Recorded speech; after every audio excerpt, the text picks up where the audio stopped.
third day of the week, the midweek edition of Viewpoint on DBS Television. Good evening, ladies and gentlemen, and thank you very much for joining us on Viewpoint. Like yesterday, our guests are back again. We are talking of Professor Mark Anthony. He is a social anthropologist, someone who seeks to understand how people live in society and how they make their life out of, and how they make lives out of a meaning. So he is back with us to discuss certain issues again. Stay tuned because it will be getting very tough and interesting. And not forgetting that our regular man, Mangevenashus, is right back again. Good evening to you, Professor, and once more, welcome. Good evening, Vanessa, and good evening to Mangevenashus, and good evening to you million viewers out there watching at us at this hour.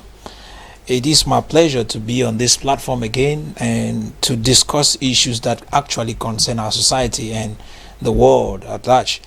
You know, what makes the difference is when we understand how to live. What makes a difference is the way we understand how to live. That is just his role. Mangevenashus, you're welcome. Thank you, Vanessa, and good evening to our viewers watching us at home this evening. In a moment, let us take a transition and we'll be right back.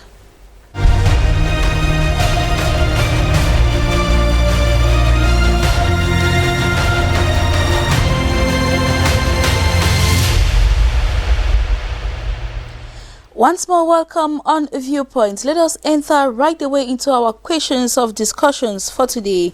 In the first question, we are asking, is the decision taken by the Senior Divisional Officer of Menchum Division having any impact on the coronavirus? I begin with you, Professor. Yes or no? No. No. Mangevenashus? Yes, Vanessa, it has. It has. Question 2. Will the new currency, Afriks, being announced in the Samak region be independent of foreign control? Mangevenashus, yes or no? Will it be independent of foreign control? No, Vanessa. No, he says no. And to you, Professor? No. It will not be. And our last question is, the World Health Organization actually working to ameliorate the health conditions of its members? Professor, yesterday we had these questions and your point was no. So do you maintain it or? Yes, it's a no. You maintain it. Mangevenashus? Yes, Vanessa. Yes. All right. Just to tell us that you've changed your... Yes, change my reflection anyway. All right. Ladies and gentlemen, stay tuned for the debate.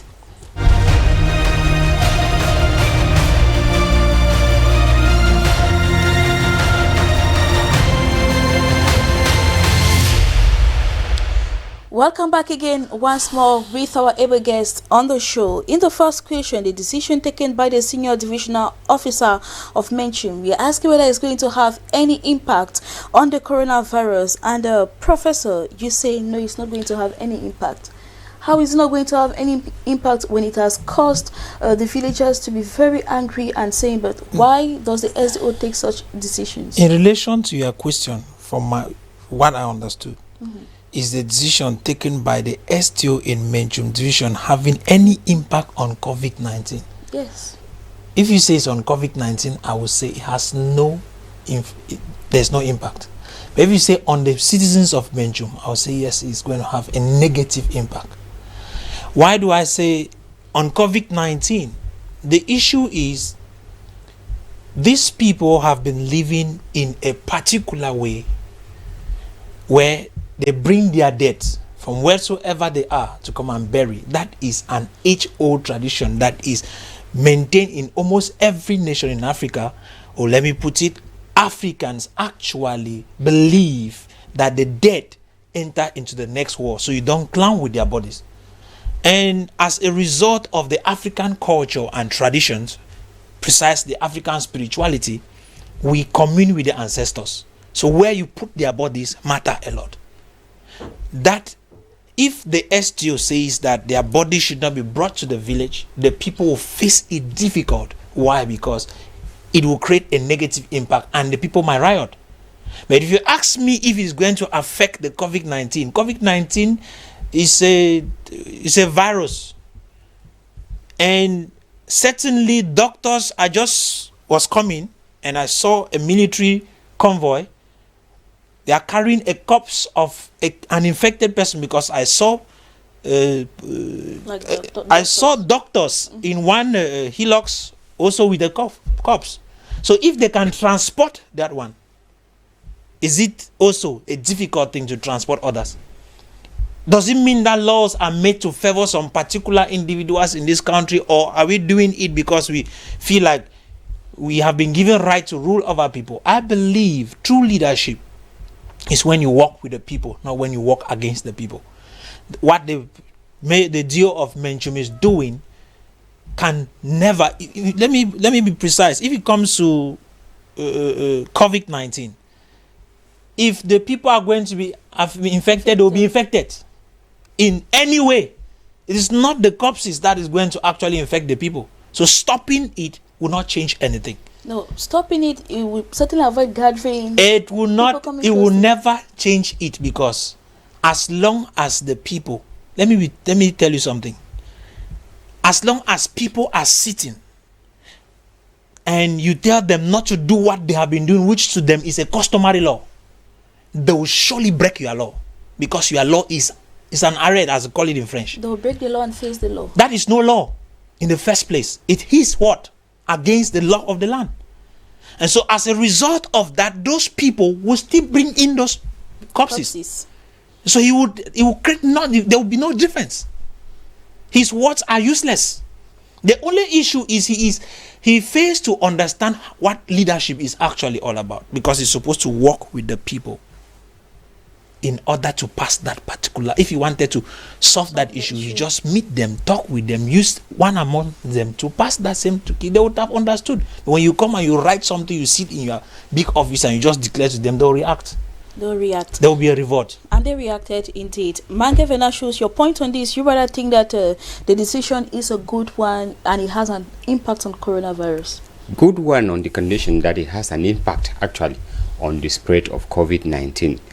You know, when the professor was speaking, he said something about the culture of the people, of those people in the Minchum division. And if the SDO came out with that note prohibiting the entry of corpses into Minchum division, simply on that, one could take sides with this argument. But then, when you read that communique, it is completely clear.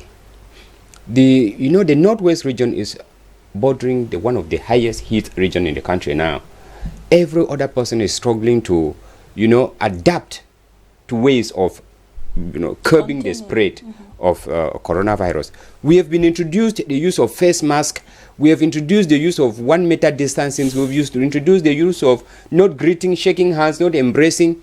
All these things, these are new ways to us. They are a breach to our culture, our cultural values, our cultural norms and standards that we've been living with. And just like their tradition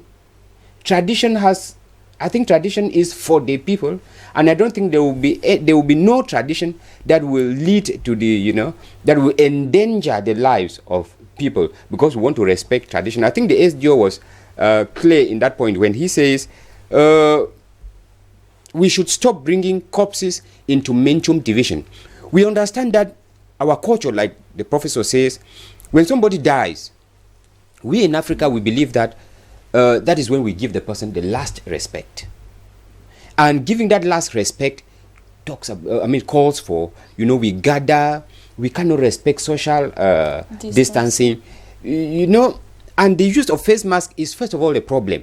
So I think the SDO is in a bid to make sure that let us put it at hold. If we could stop schools, if we could stop churches from functioning because we want to curb the spread of this virus, we can as well put a hold to our traditional values because we want to.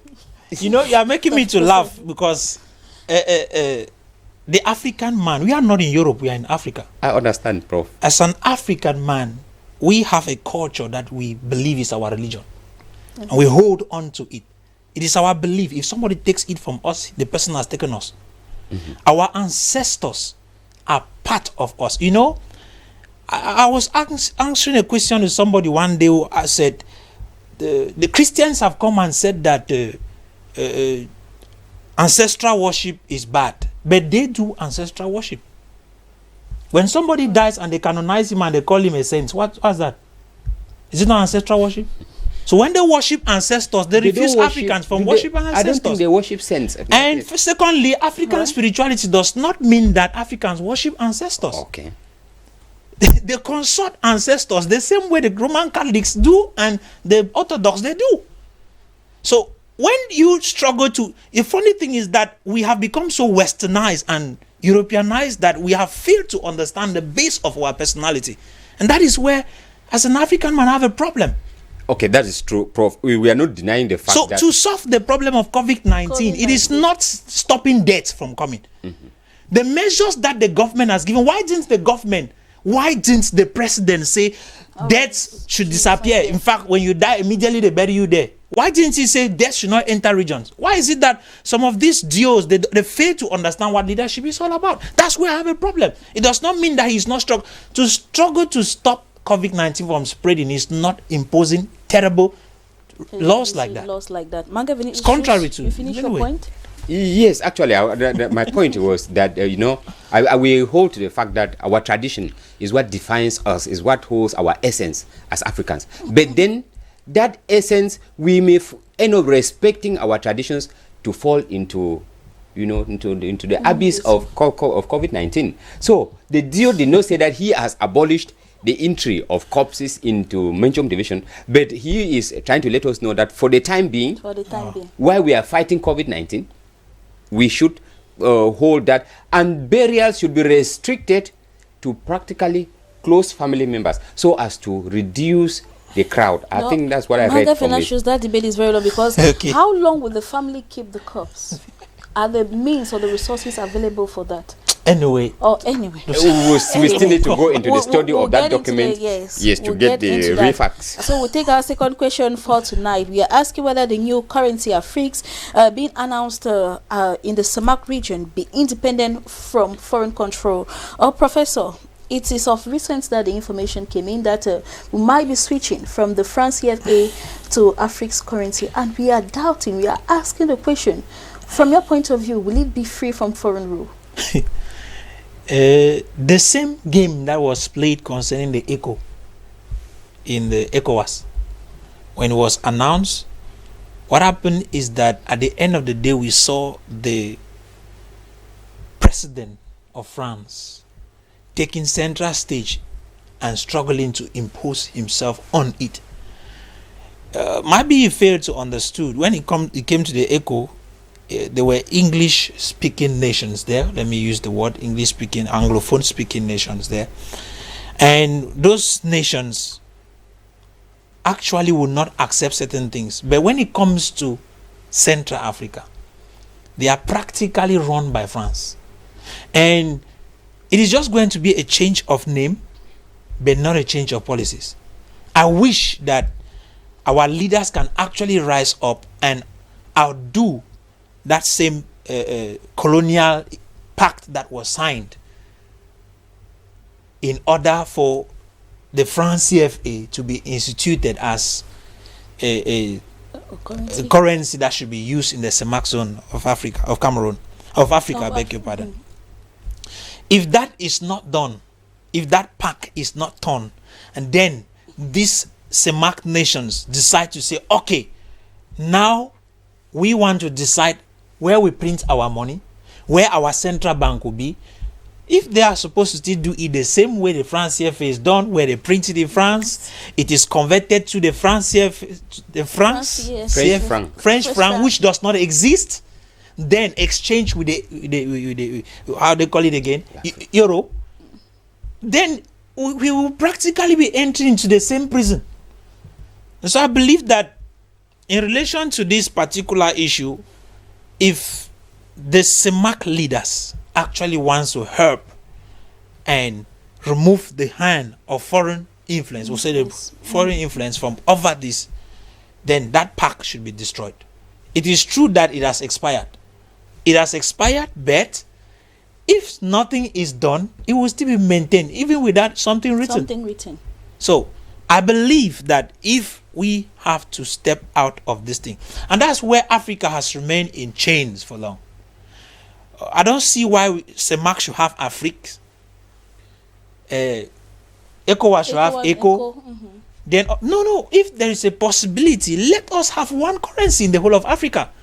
Europeans have decided to come over and hold themselves with one currency. And you know what, when you go to buy, when there's an exchange that's supposed to take place in Europe, whether you are buying from the Brits or from the Spaniards or from the French, what happens is this: you exchange with the whole body, not with one person.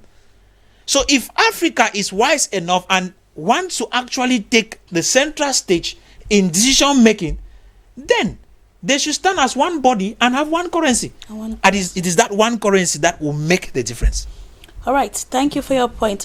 Mange Venashus, you are supporting Professor's point of view tonight, and he says for that to be possible, for the Africs to be independent from the foreign policy or foreign control, there is a need of change of policies, and you're supporting that. Change of policy and change of Mentality. Oh, yes. Thank you.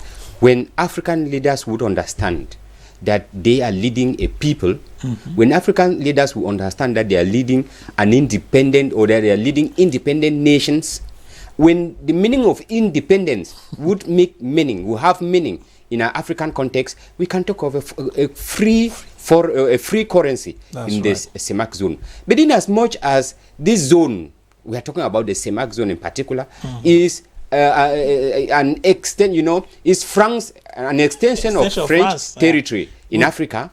We would keep on having this, because an English adage says you don't bite a finger that feeds you. You don't. So since most of these leaders, they are there at the whims and caprices of French or government, they will not dare. Because if they had that courage, they would not have been waiting for France to ignite the idea of changing from the franc currency, from the franc CFA to another currency. There was an extraordinary CEMAC, meeting in Yaoundé, where they raised this issue. Before the one in Yaoundé, there had been another one in Jamina in Chad. They raised this issue, and it always ends that they are still studying it. They are still studying it because France has not given the go-ahead. And this time, when the French government gave the go-ahead, they are coming up now with Africs. The Africs, if it would be without the influence of France, we can talk of a free currency in the CEMAC zone. But in as much as it remains under the influence of France, we will never be free, because the money will still. You cannot have money in somebody's pockets, Vanessa. If you are rich in somebody's pocket, you are not rich. You depend on when look at coronavirus. You decide. They dictate how you. They dictate how you use the project. You have to write projects in Cameroon, and France studies them well. If they are not convincing by France, there is no money. You cannot have money in somebody's pocket and you say you have money, because if you want to withdraw the money and he is not happy, he will not give you. That's why we are. And so we say that has slowed development in Africa. Of course, that is why Africa is not poor, because they don't have the resources. We have the manpower. We have every other resources that can make Africa more than Europe Africa is. has the most youngest manpower. That is it in the world. In fact, from now to 2030, we'll have about a billion labor force in Africa. All right, let us enter question 3, because we'll have a lot to talk about this. We kept the question for today because it was very important for you, our televiewers, and to us all, in order for us to learn certain aspects developing or evolving around the world. Is the WHO actually working to ameliorate the health conditions of its members? Professor, you don't think that they are working to actually help its members?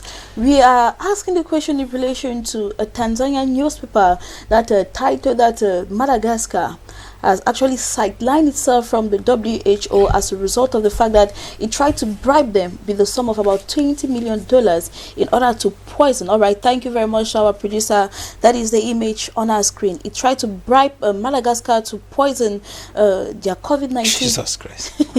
Yeah. You have understood. I have seen that particular newspaper, but I doubt if it's really true. Okay. It's not the paper that's going to motivate me to talk.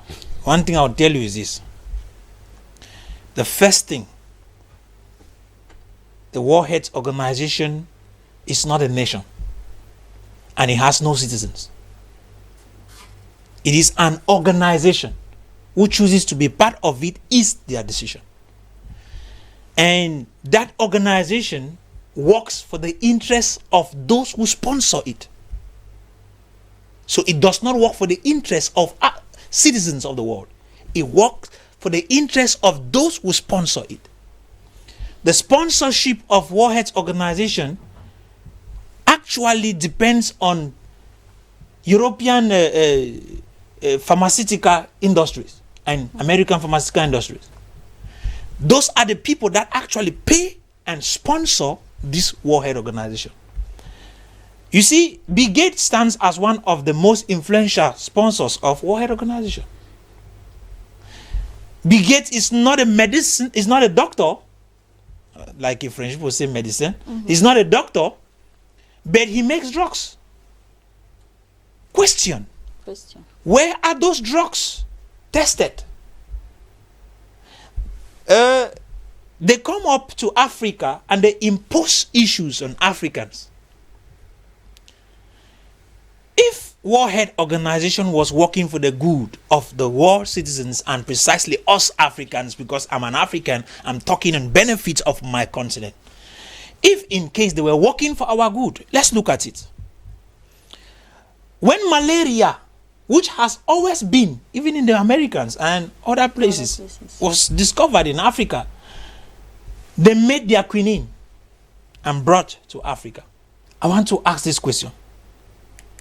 Has quinine ever healed a sickness? Has quinine healed malaria before? Nope.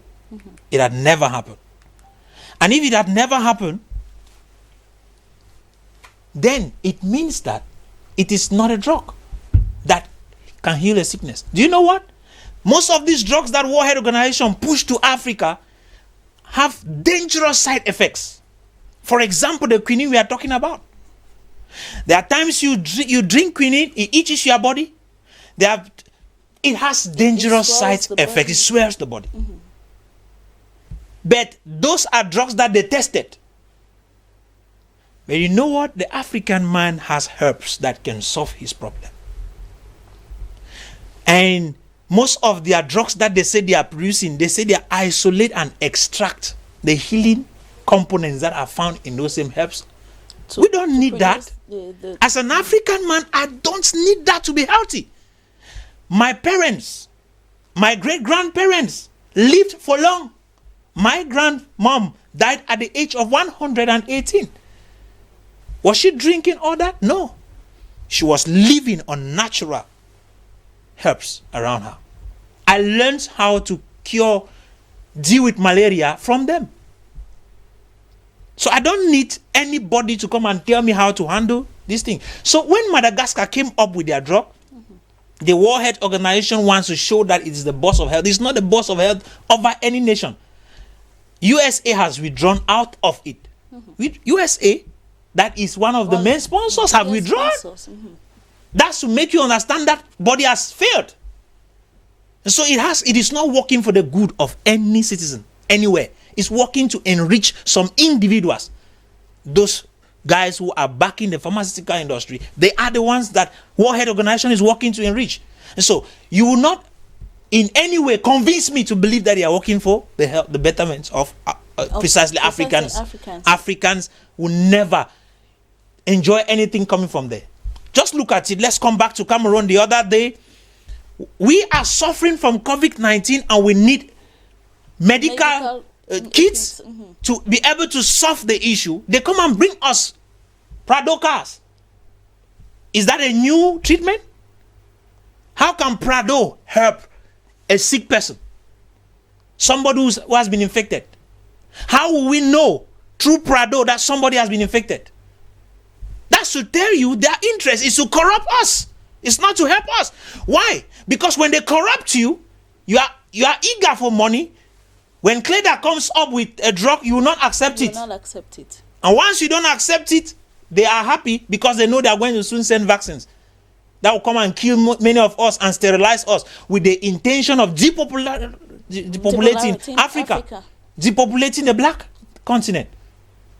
And all that is not working for the good of Africans, neither for the good of citizens of the world. All right, we'll surely come back to you again. Mange Venatius, you are supporting totally the fact that they are not working for the good of the world in general and Africans in particular. No, I am of the opinion that they are working for the good of Africa. Okay. You know, what I mean is that, you know, the World Health Organization is a branch of the UN. UN is a failed organization as well. Failing is a fact. Like every other human, institution, it is being run by human beings who are, they are as frail as you and I. So making errors is part of us. That makes us human beings. That they have failed in this issue. Actually, we are talking of in relation to the COVID-19. Is not to say that that they are not working for it as such. You know, the COVID-19 came and challenged every sector. In fact, every country saw their health sector being challenged by this virus. Who created it? Of course, we don't want to go. In fact, it was created or it came naturally. That is another issue. But the fact that it came, it challenged every other sector, even world powers, countries that we thought they are developed like US, Germany, Britain, France. Their health systems were challenged. It doesn't mean that these countries have failed. They may have had, an issue with studying the virus because they say it was new. Remember the US president, when he came up with this issue, he accused the World Health Organization of having conniving with China and giving a wrong information about the pandemic. It is true. It is just like saying that somebody died and you say it was a doctor who killed it. I think that they mishandled the issue because it was new. Everybody was still trying to struggle the evolution of the virus, and as such, they have to handle it poorly. Now, why are you joining? Is that not simply telling you that they That's a failure working for the interest of Africans or the world? To say that they have failed is not to say that they are not working for the interest of its members. Yes. Of its members. Yes. If they were working for the interest of its members, by December, as we are talking, which is when they discovered, according to their perspective, that coronavirus was in existence, more than 1,000 people and above were sick in China, and some were dead.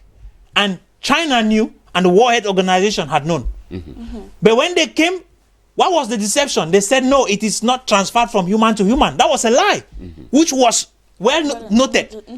All those videos are still there, which we can remove them and show you. And the worst one is that they took a puppet from Africa and put to be talking. That is true. And at the end of the day, why are they doing that? It is to show you that there is an interest that they are working over. The health of individuals. When Donald Trump blocked the borders of his nation from the Chinese people, they said that was a racist act. I remember when the Spanish virus actually came. Do you know how they were calling it? They called it Spanish virus. It was an epidemic. Why is it that they changed the name from Wuhan virus to coronavirus? Okay. That's to make you understand something. What was their defense? You cannot tag a name of a party. Why did they tag others that they cannot tag theirs? That is a point, Professor. But then to say that they have failed, that we understand. But to say that they are not working for the work, they are not working for the work of the interest of citizens of the world. All right, Professor, let us get Mange Venatius' point. Yes, would be to actually discredit, their effort. I believe that let us give them the benefit of doubt, so that they should correct their errors, because the world does not know what lies ahead of us. And if the World Health Organization has been working in other cases, they have been coordinating, other vaccines that have been coming up in place. If I can cite Ebola, if I can cite HIV. Don't even cite them, because they are not helping us. Have they cured HIV? At least they have a vaccine. There's no vaccine that does anything. Antiretroviral drugs that we have. Gentlemen, please, we are running out of time. All right? Yes. So maybe, Venatius, will get your conclusion word concerning this particular aspect. Simply just to say that the World Health Organization has failed is a fact. But let's give them the benefit of doubt, because criticizing them would instead weaken them the more. Professor? We should dissolve World Health Organization, and Africans should actually withdraw from there and form an African health organization that is going to see into the affairs of African health. We should stop meddling in the affairs of Europeans, because it does not have anything to do with us. They are not working for the good of African citizens. We need to come out. We need to come out and form Yes. our own union. Yes. Thank you very much, Professor, for coming. You're welcome. Mange Venatius, hope to have you tomorrow again. Thank you. And to you, ladies and gentlemen, it has been a pleasure having you for the debate viewpoint on DBS television. Tomorrow, we will be right back again for the same program with the same structure, but then surely with another new face. Stay tuned. Until we meet again, do take care and have a blessed night.